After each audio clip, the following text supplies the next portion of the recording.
Dorian Price hammered the last nail into his new fence 3 months after a CEO destroyed his career with a single signature. He'd sunk his last savings into this crumbling farmhouse in Bryan County, Georgia, for one reason: to vanish. He straightened up, wiped the sweat from his brow, and glanced across the fence to size up his new neighbor's place. A black sedan pulled up outside. The door opened. High heels sank into the red Georgia mud as a woman stepped out dragging a suitcase behind her. Dorian froze. The woman he'd run 3 states to escape was standing right in front of him. He almost shouted out loud. Lenora Vance stood frozen on the other side of the fence, staring back with the same disbelief. Neither of them knew it yet, but this was only the beginning. In just a few days, both of their lives would be turned upside down in a way neither one could ever have seen coming. Before we go any further, if you're the kind of person who loves stories about second chances, hard truths, and people who choose to do right even when it costs them everything, hit that subscribe button and stay with me. You won't want to miss where this one goes. Dorian Price had spent 11 years building a life he was proud of. Not flashy. Not the kind of career people wrote articles about. He was a systems engineer at Vance Meridian, a technology company that built data infrastructure for hospitals, food assistance programs, and community health networks across the Southeast. He believed in the work. He believed that the numbers his software tracked belonged to real people. A diabetic grandmother in Macon, a single mother in Savannah trying to keep her kids insured, a veteran in Albany waiting on a housing voucher. Dorian had built his career on the quiet conviction that data should serve people, not the other way around. He wasn't a man who chased power. He didn't want a corner office or a seat at the executive table. He wanted to come home every night to his son Caleb, make dinner, help with homework, and fall asleep knowing he'd done honest work. That had been enough for him since his wife passed 3 years earlier. More than enough. Dorian had met his wife Danielle in college, and losing her to a sudden illness had reshaped nearly everything about how he moved through the world. He'd stopped taking risks he didn't have to take. He'd stopped chasing recognition at work, even when promotions came his way, because none of it mattered as much as being present for Caleb's bedtime, or driving him to school himself instead of leaving it to someone else.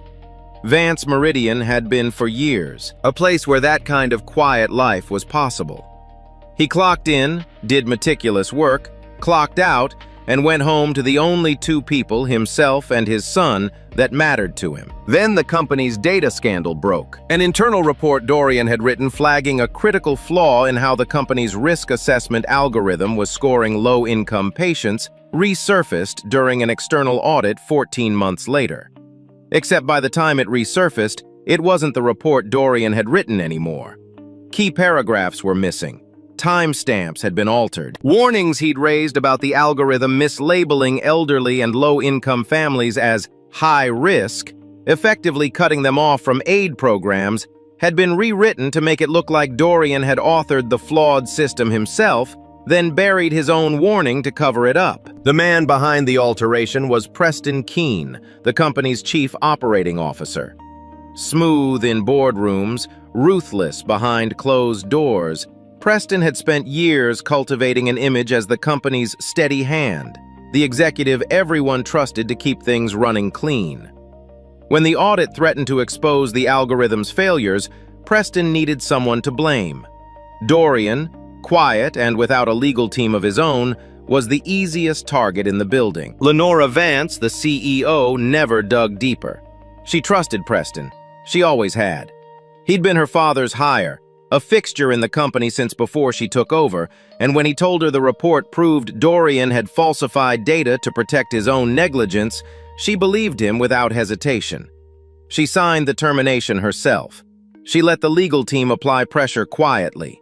A leaked internal memo here, a call to an industry contact there, until doors that once would have opened for Dorian started closing before he even knocked. Within 4 months, Dorian had lost his job, his reputation in the tech industry, and nearly the trust of the one person who mattered most to him, his son. Caleb had asked him once, in the flat, searching way only an 8-year-old can ask something devastating, why the other kids at his old school kept saying his dad got fired for lying. Dorian hadn't had an answer that didn't sound like an excuse.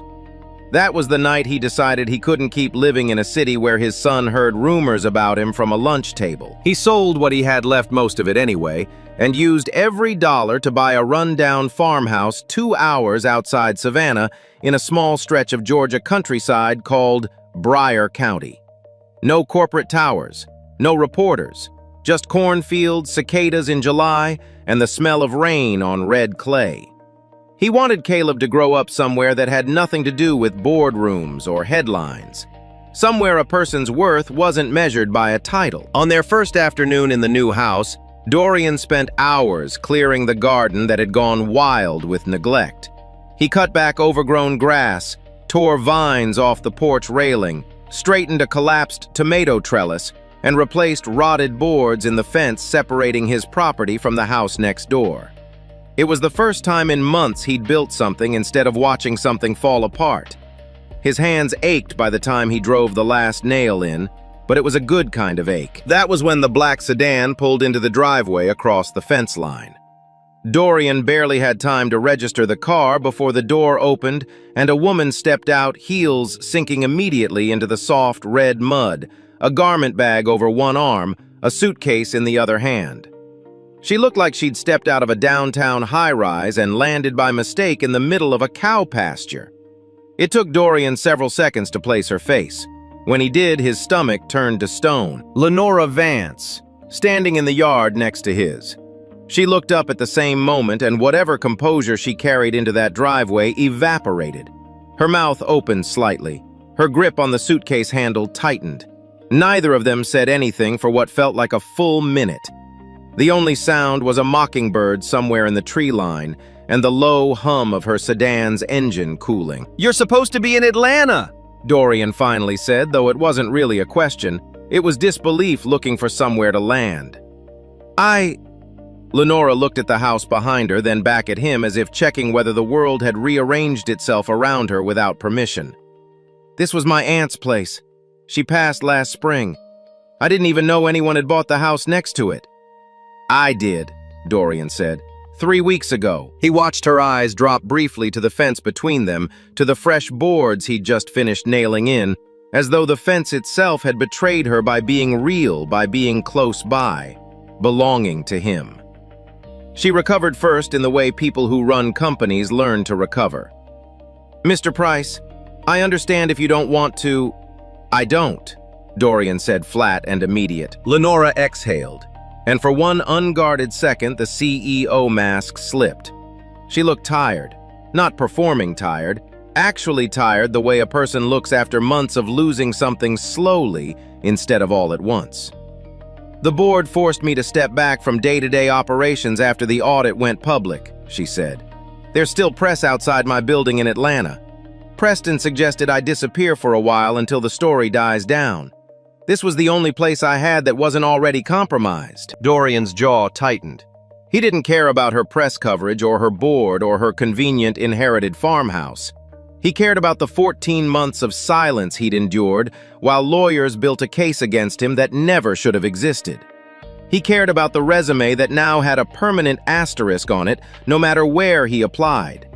He cared about Caleb asleep inside their new home, having no idea the woman responsible for uprooting their entire life was now standing on the other side of a fence his father had just spent all day repairing. "I lost my job," Dorian said, voice low and steady, the kind of steady that came from years of controlling a temper he didn't trust himself to lose. "I lost my reputation. I nearly lost my son's trust in me because of a decision you signed off on without checking a single fact first. I didn't move 2 hours from civilization to wake up every morning and see you across a fence." Lenora didn't argue.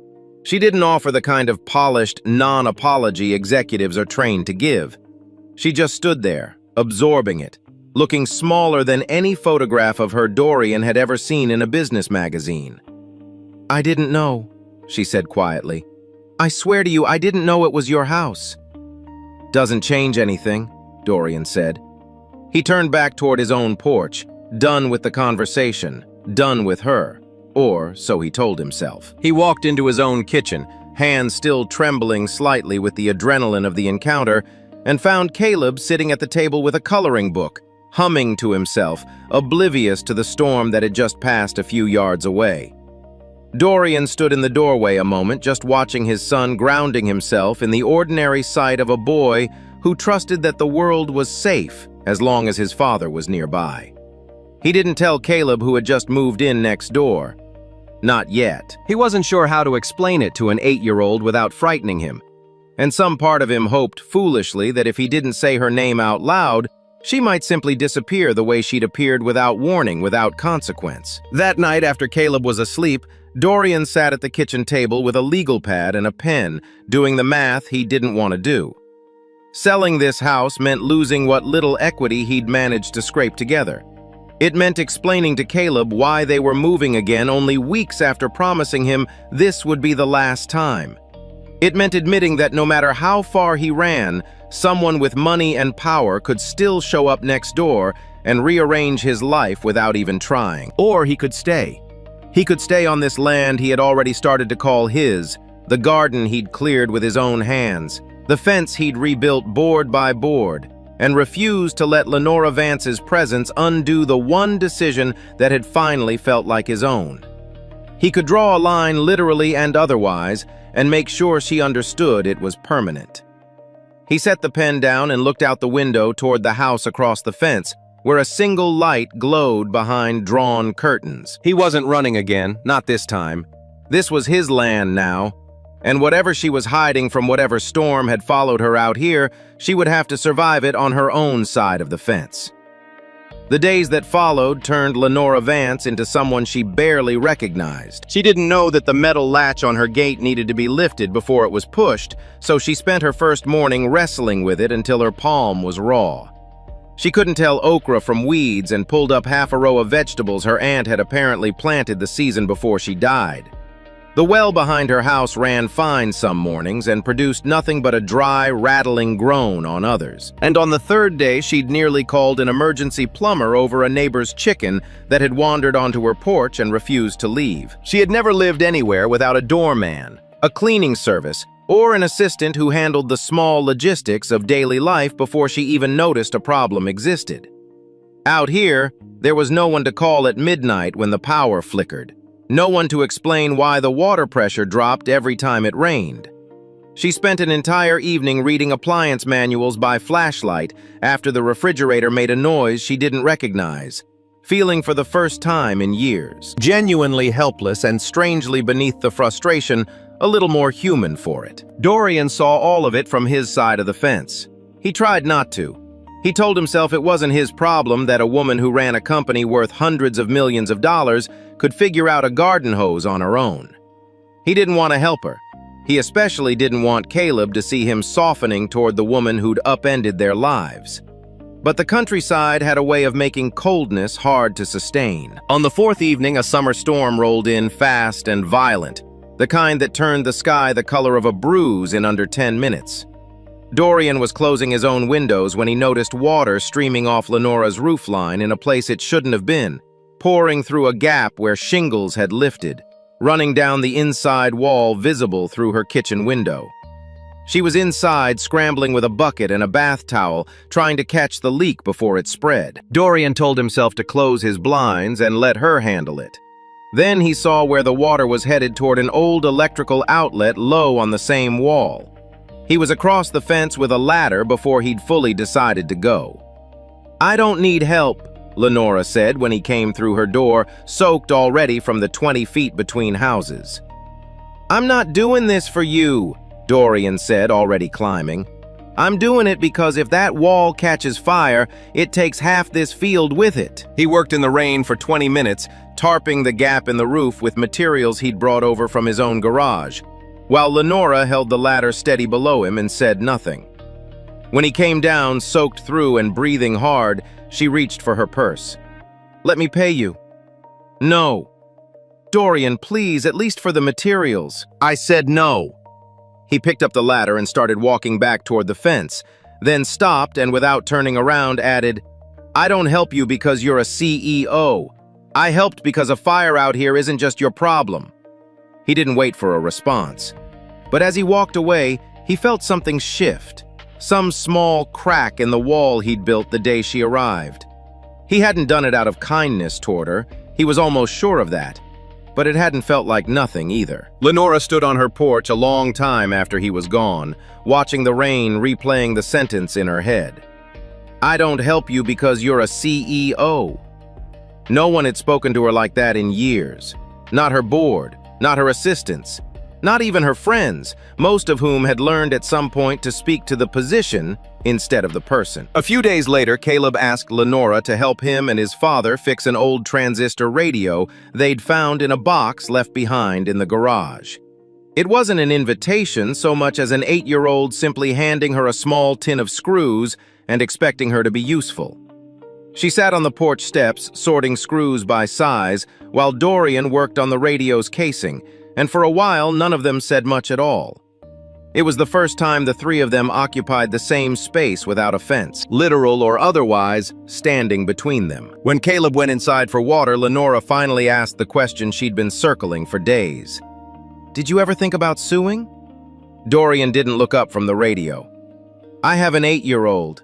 Every morning he looks at me before he leaves for school. I can't teach him about dignity while he watches his father get eaten alive in a lawsuit against people with an entire legal department." It wasn't the answer she expected. She'd braced for anger, for blame, something she could argue with, something that would let her defend herself. Instead, he just told her the truth, calm and unadorned, the way a man speaks when he's already made peace with something painful a long time ago. She didn't say anything else.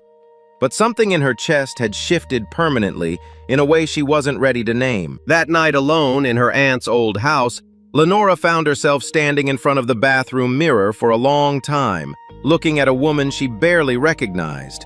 Hair pulled back without product, skin sun-worn from an afternoon spent trying to fix a fence post, hands rougher than they'd been in a decade.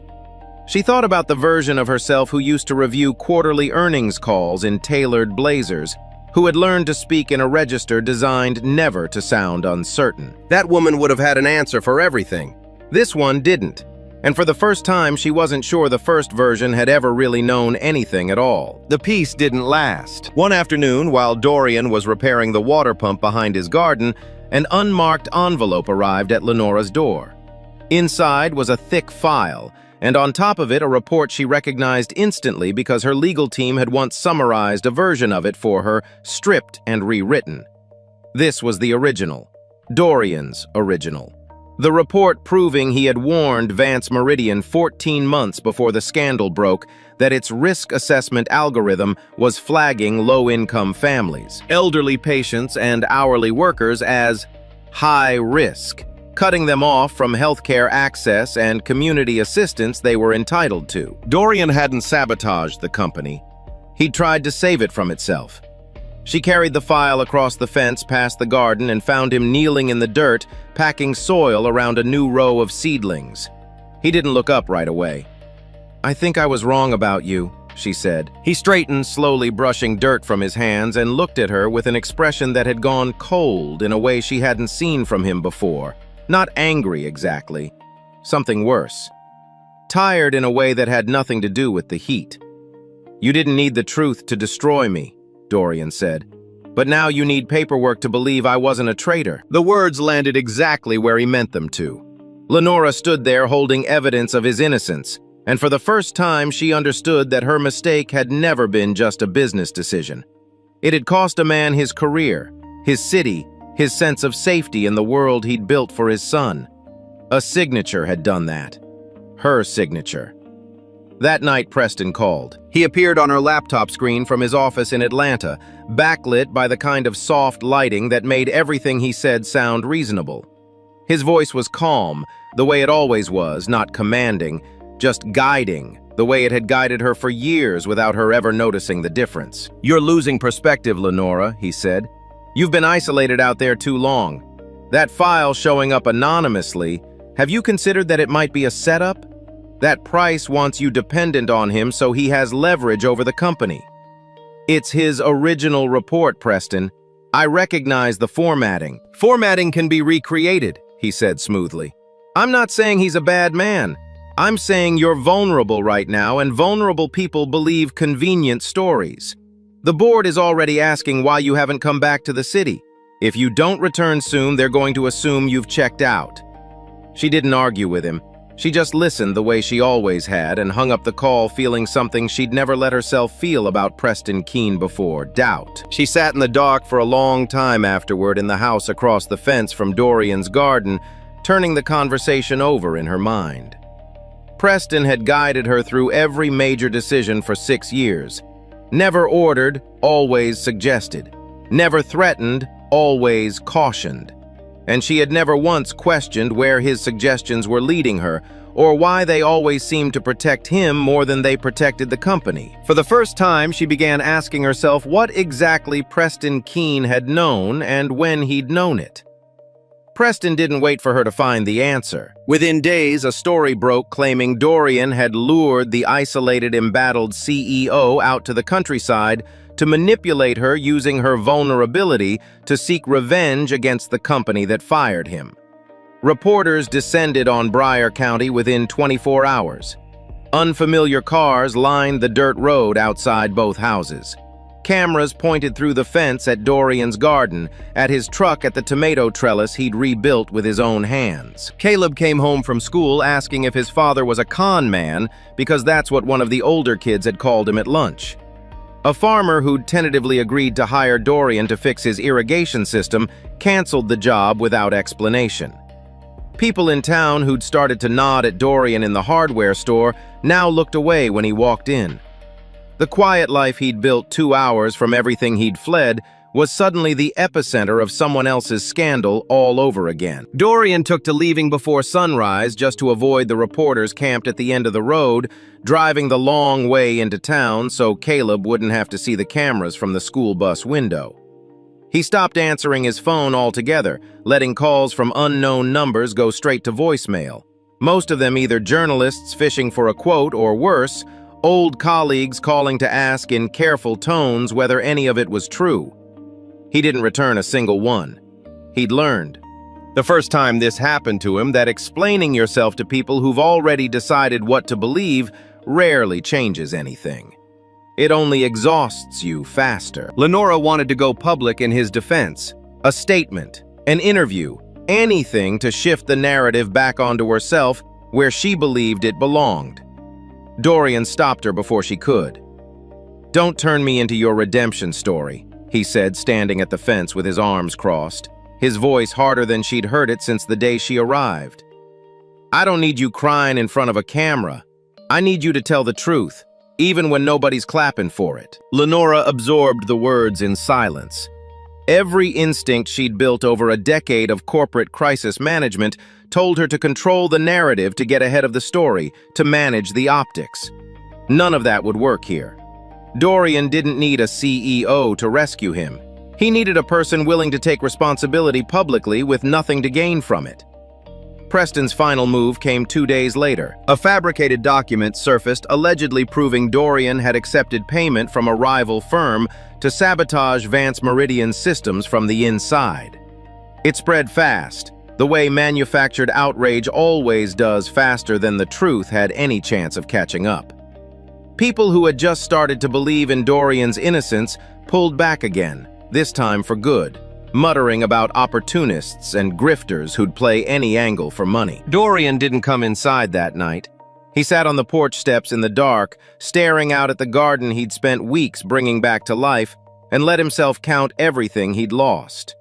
The job, the city, the colleagues who used to trust him, the apartment he'd sold to buy this land, believing it would be the last sacrifice he'd ever have to make. He wondered in the quiet cruelty of 2 in the morning whether coming out here had ever really been about rebuilding, or whether it had just been a slower, more elaborate way of running. Caleb came out and sat beside him, holding the transistor radio they'd been fixing together, still missing its back panel. He didn't ask about the news story. He didn't mention the kid at school. He just asked in the flat, direct way only a child can manage something devastating. "Dad, if you didn't do anything wrong, why do people keep saying you're a bad person?" Dorian didn't answer right away. He looked at his son, a boy who had already watched his father lose a job, a home, and months of sitting silently at dinner tables, and felt everything he'd been holding back for weeks rise up at once. He could survive losing his career in front of strangers. He couldn't survive his son growing up doubting him. He put a hand on Caleb's shoulder. Because sometimes people are more afraid of the truth than they are of being wrong, and they get loud because they need someone else to doubt you before they have to doubt themselves. Caleb nodded, not fully understanding, but trusting his father enough to let it settle. Then he leaned his head against Dorian's arm and asked the only question that mattered. "You're not going to leave again, are you?" It was the heaviest question of the night, and it answered itself before Dorian even opened his mouth. "No," he said quietly. "I'm not leaving." Lenora found him at the fence after Caleb had gone back inside to sleep. She told him she could release everything, the original report, Preston's buried emails, all of it. But if she did, the board would turn on her. Preston would retaliate with everything he had, and she could lose the company her own father had built. Dorian didn't beg her. He didn't raise his voice. "Last time you chose the company and let me pay for it," he said. "What are you going to choose this time?" He turned and walked back toward his house without waiting for an answer, leaving Lenora standing alone at the fence in the dark, with nowhere left to hide and no one left to blame but herself. Lenora drove back to Atlanta the next morning for an emergency board meeting Preston had called. She knew the moment the invitation hit her inbox exactly what he intended. He'd spent 6 years positioning himself as the steady hand behind her father's legacy, and now he intended to use that same steadiness to push her out and bury Dorian for good, all under the guise of protecting the company from a scandal he himself had engineered. The boardroom looked the way it always had. Glass walls, a long table polished to a mirror shine, the quiet hum of air conditioning that made everything inside feel controlled, sterile, safe. Preston sat at the head of the table when she walked in, calm as ever, a folder squared neatly in front of him. He offered her a small smile, the kind of smile a man gives when he already believes he's won. He believed she'd do what she'd always done, protect what remained of her authority, minimize the damage, let someone else absorb the fallout. That was the pattern of 6 years. He was counting on it. Lenora didn't sit down right away. She set her own folder on the table, thicker than his, and began pulling out documents one by one, the original report Dorian had written, the internal emails showing when and how it had been altered, a data trail proving Preston had personally overseen the edits that reassigned blame to a man who no longer worked there and had no way to defend himself. "Before the board votes on anything," she said, "I need to say something, and I need it on record." Preston's smile didn't move, but something behind his eyes did. "Dorian Price did not sabotage this company," Lenora said, her voice steady in a way it hadn't been in months. "He tried to save it. 14 months before this scandal broke, he warned us that our risk assessment algorithm was flagging low-income families, elderly patients, and hourly workers as high risk, cutting real people off from healthcare access and community assistance programs they were entitled to. He put that warning in writing, and someone in this room made sure it never reached me." A murmur moved down the table. Preston's composure cracked for the first time since she'd known him. For 6 years, Lenora had watched Preston handle difficult board members with the same practiced calm, redirecting hostility with a well-timed joke or a reassuring statistic. And she had always admired how effortless he made it look. Now, sitting across from him with evidence spread over the table between them, she understood that effortlessness had never been a gift. It was a skill honed over decades, built for exactly this kind of moment, when the truth threatened to cost him something. And he needed the room to doubt it before it could take hold. "Lenora, I understand you've been under a great deal of stress," he said, his voice smooth, careful, pitched for the room rather than for her. "Isolation does strange things to judgment. You've been living next to this man for weeks. It's understandable that—" "Don't," she said. The single word cut through the room harder than anything else she'd said. Preston leaned back slightly, recalibrating. "You're going to destroy everything your father built," he said, quieter now, aimed only at her. "For a man you barely know." Lenora looked at him for a long moment, and something inside her finally settled into place. A realization that had been circling for weeks, ever since his first phone call to her farmhouse. "My father built this company to serve people," she said. "I broke that the moment I trusted your version of events over the truth sitting right in front of me. I'm not doing this for Dorian Price. I'm doing this because I finally understand what you've been doing to me for 6 years, guiding me, cautioning me, suggesting until I stopped asking where any of it was actually leading." The board pressed her afterward the way boards always do when a story threatens the share price more than the truth ever could. They gave her a choice: stay silent, keep her seat, let the scandal fade the way scandals always eventually fade, or release everything publicly and lose her position as CEO entirely. Lenora didn't hesitate. She chose the truth. The press conference took place 4 days later in a plain conference room, with none of the polish her communications team usually insisted on. No dramatic lighting, no rehearsed tremble in her voice, no mention of Caleb or the farmhouse, or anything that might turn Dorian's suffering into a sympathetic detail for public consumption. She wouldn't let his pain become a marketing asset, not even in service of clearing his name. She stood at a podium and told the truth plainly. "Dorian Price identified a serious flaw in our systems over a year before this became public," she said. "He tried to warn us. Instead of listening, this company destroyed his career to protect its own image, and I signed off on that destruction without verifying a single fact for myself. That failure belongs to me." She announced her immediate voluntary departure from the CEO position, pending an independent investigation into the algorithm and the falsified report. She confirmed that Dorian's employment record would be corrected and made public that affected communities the families wrongly flagged as high risk, the elderly patients cut off from assistance programs would receive compensation, and that a new oversight board would be established to review the company's data practices going forward. Its members wouldn't be executives or shareholders. They would be community health workers, social workers, elderly patients, parents, and representatives from rural counties like Briar, the people the algorithm had been quietly failing all along, people who had never once been asked what they needed. Preston was placed under formal investigation within the week. The fabricated payment documents were traced back to an account under his control, and what remained of his carefully built reputation collapsed within days. The company that had once treated him as its steady hand now treated him as its greatest liability. Dorian's name slowly and publicly began to clear. He didn't celebrate. He didn't feel triumphant when the first news outlet ran a correction, or when his old industry contacts started reaching out again with cautious apologies. Too much had already happened. Months of sleepless nights. The lunch table where Caleb had first heard his father called a liar. The city he'd walked away from because staying had become unbearable. A public confession from Lenora couldn't undo any of that, and Dorian wasn't interested in pretending it could. But he also watched what she gave up to make it right. Not an apology dressed up for cameras and actual cost. Her position, her image, the company her father built now operating without her at its head, at least for now. She hadn't just said the right words. She'd let something break to make room for the truth. That mattered. Not enough to erase what had happened, but enough to notice. In the weeks following the press conference, Vance Meridian's new interim leadership reached out to Dorian directly, offering him a formal advisory role in redesigning the very algorithm he'd once tried to warn them about. He turned it down.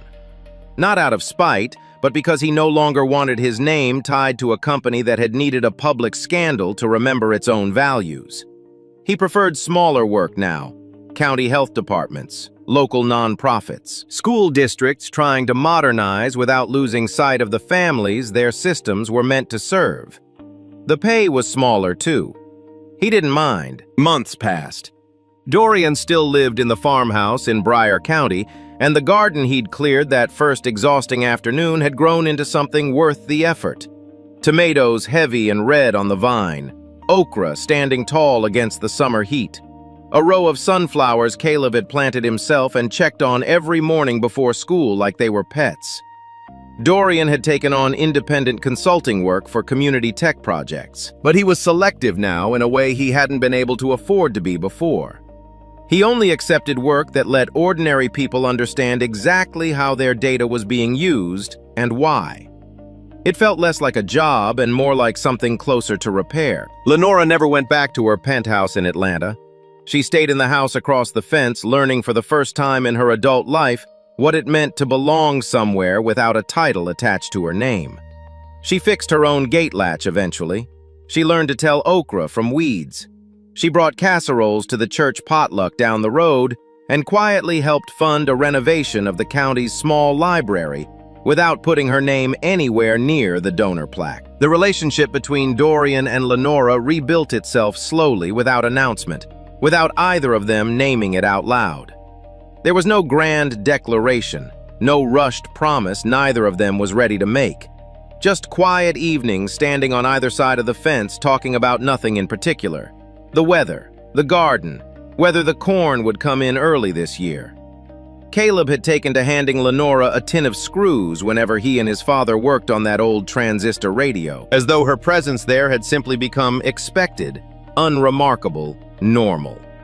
Some nights the three of them ate dinner on the porch, plain food, nothing fancy, while the Georgia sky faded into a deep, quiet orange behind the tree line. One evening, after a hard summer rain, Dorian was out in the garden retying a tomato trellis that had leaned under the weight of the storm. Lenora stood at the fence in a pair of brand new gardening gloves she still hadn't quite broken in, watching him work. "Do you think anything that's been broken can grow back?" she asked. Dorian looked at the garden, the same tangled, neglected mess he'd cleared with his bare hands the day she arrived, now green and full and alive. And then at the woman standing across the fence, the one who had once been the reason he ran 2 hours from everything he'd known. "Yeah," he said, "but somebody has to stay. Somebody has to pull the weeds and turn the soil and take care of it every single day. It doesn't happen on its own." Lenora opened the gate between their properties, the same gate that had trapped her hand the first week she arrived, and stepped through it to help him with the trellis. This time, Dorian didn't tell her to go back to her own side.